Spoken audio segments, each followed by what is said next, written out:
কি বিশাল বটগাছ! আমি দেখে বিস্মিত। কত যুগ ধরে দাঁড়িয়ে আছে, কত রোদ বৃষ্টি ঝড় ঝাপটা সয়ে। 10 জন মানুষও যদি হাত প্রসারিত করে ধরে তাও এই গাছকে আটকানো সম্ভব নয়। এত মোটা এই গাছের নিচের অংশ। কত পাখি আশ্রয় নিয়েছে গাছে।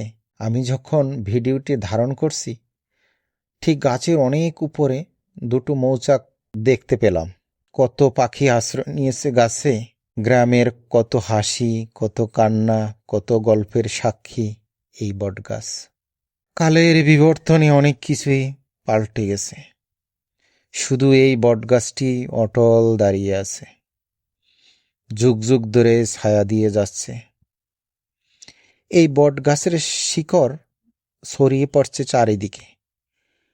মোবাইলে গাছের পুরো অংশ তুলে ধরা যাচ্ছে না, এর বিশালতা।